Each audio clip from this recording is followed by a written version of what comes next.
O histórico de suspeitas de queima de arquivos do PT. Lula sabia de tudo sobre o mensalão e não abriu um único processo investigatório, uma única auditoria. O ex-presidente Lula é um gangster. Ele chefiava uma organização criminosa capaz de roubar, matar, caluniar e liquidar qualquer um que passe pela sua frente, ameaçando seu projeto de poder. Heloísa Helena, ex-petista e ex-senadora por Alagoas. Em 5 de fevereiro de 2017, não ia falar sobre o caso, mas depois de ver uma publicação de Tico Santa Cruz citando a morte de Teori como parte de um plano do PMDB para melar a Lava Jato, como se ao PT não interessasse. Então resolvi lembrar-lhes qual partido que tem um imenso histórico de suspeitas de queimas de arquivos, um dos quais sendo investigado, mesmo de forma indireta na Lava Jato. Certamente alguns podem ser apenas coincidências, mas qual a probabilidade das 24 mortes que você vai ver agora serem todas obras do acaso? O que todos esses casos têm em comum?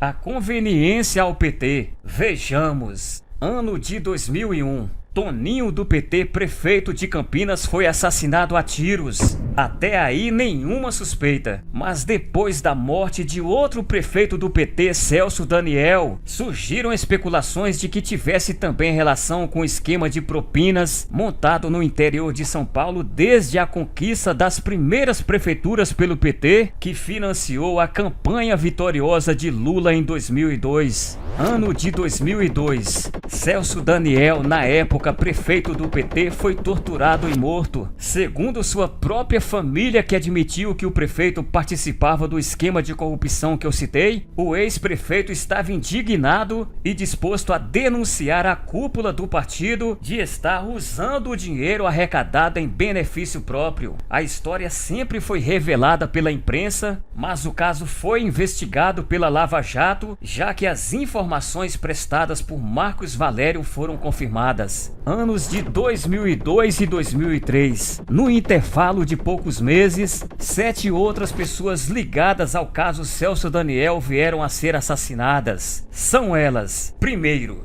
Antônio Palácio de Oliveira, garçom que atendeu o prefeito antes do assassinato, assassinado em fevereiro de 2003. Segundo, Paulo Henrique Brito, testemunha da morte do garçom, assassinado em março de 2003. Terceiro, Irã Moraes Rédua reconheceu o corpo de Daniel, assassinado em dezembro de 2003. Quarto, Dionísio Severo, suposto elo entre a quadrilha e Sombra, que estava com o prefeito e posteriormente foi acusado do assassinato. Assassinado em abril de 2002. Quinto, Sérgio Orelha, amigo de Severo, assassinado em 2002. Sexto, Otávio Messier, investigador que ligou para Severo, morto em julho de 2003. Sétimo, Carlos Del Monte Printes, legista encontrado morto em 12 de outubro de 2005. Em 2004, morre em um acidente de carro Luiz Eduardo Seger Malheiro, ex-presidente da Bancop,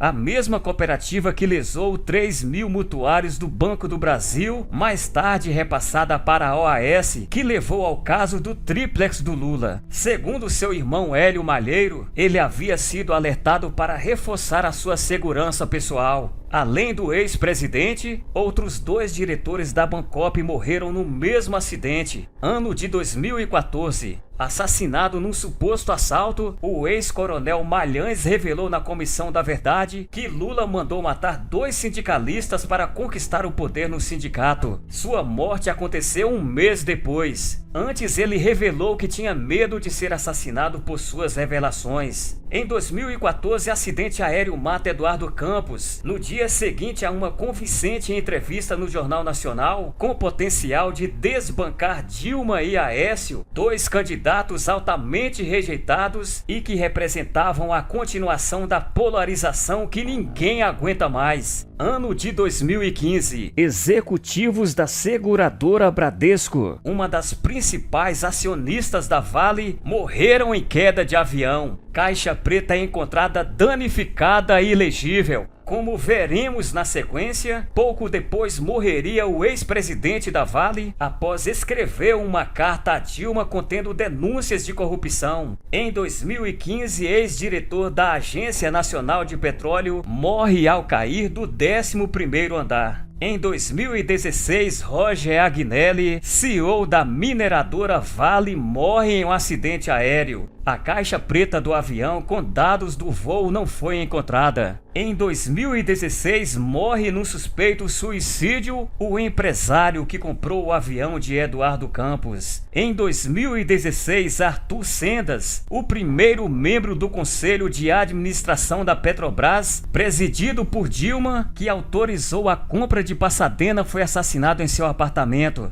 Ano de 2017, Teori Zavascki, relator da Lava Jato no STF, morre em queda de avião às vésperas de voltar ao trabalho para homologar a delação mais importante da Lava Jato, que prometeu trazer provas documentais contra Lula e Dilma, duas das quais referentes ao terreno do Instituto Lula e ao apartamento vizinho em São Bernardo do Campo. Enfim, a lista é longa e certamente faltam casos que não me recordo. No caso mais nebuloso de Celso Daniel, existem conversas altamente comprometedoras de dirigentes do PT, porém todas elas foram invalidadas perante a justiça por terem sido obtidas de forma ilegal. Mas é importante frisar que as conversas gravadas em nenhum momento, mesmo com a viúva de Celso Daniel, os dirigentes do PT lamentam ou demonstram qualquer pesar em relação à morte do ex-prefeito. Todas as preocupações estão restritas a afinar o discurso que passariam à imprensa. Embora esta lista se refira apenas aos casos trágicos, o fato é que dezenas de personagens envolvidas com Lula estão enroladas até o pescoço com a justiça. Lula, como sempre, não sabe de nada. Coincidência também? Não acredito que a morte de Teori daria uma guinada à Lava Jato, mas certamente atrasaria bastante. Neste caso, a quem mais interessou atrasar a Lava Jato? Quem esteve numa corrida contra o tempo para não ser condenado em segunda instância e vir a ter sua candidatura inviabilizada. Vale lembrar também que poucos meses antes do acidente que matou Campos, Dilma sancionou uma lei que protege sigilo de caixa pretas de acidentes aéreos. Qual o objetivo dessa lei? Transparência? Também é estranho a existência de duas sequências de mortes em curtos intervalos de tempo, separada por 10 anos, justamente o período que coincide o auge da popularidade de Lula e Dilma, quando poucos jornalistas tinham coragem de tocar em tais feridas. Enfim, não existe na nossa história nenhum partido que tenha algo pelo menos parecido com a sequência macabra listada neste vídeo. Também não existe nenhum partido que tenha um histórico de políticos e militantes tão violentos quanto o do PT, ao ponto de ameaçarem publicamente várias autoridades, entre elas Joaquim Barbosa e Sérgio Moro, com um tiro na testa. Também não existe na nossa história um partido tão empenhado em denegrir seus adversários, chegando ao ponto de ter 10 tentativas de dossiês falsos desmascarados. Existem também outros casos nebulosos que envolvem violência não listados nesse vídeo, mas que de alguma forma remetem ao PT, como por exemplo o sequestro do empresário Abílio Diniz em 1989 por guerrilheiros uruguaios empenhados na campanha de Lula para presidente, ou as relações do PT com grupos narco-guerrilheiros como as Farc, ou ainda ditaduras que ajudou a financiar na América Latina e na África. Pode parecer difícil de acreditar para a maioria das pessoas, mas o passado dos guerrilheiros que hoje forma a elite da esquerda brasileira já pegou em armas, já matou, roubou e sequestrou pelo ideal que julgavam ser o melhor do Brasil, inclusive Dilma. Muita gente acha que tal espírito revolucionário já é coisa do passado, mas a julgar pela coletânea de casos estranhos ocorridos nos últimos anos e a recente guinada do PT retomando a radicalização dos anos 80 e 90,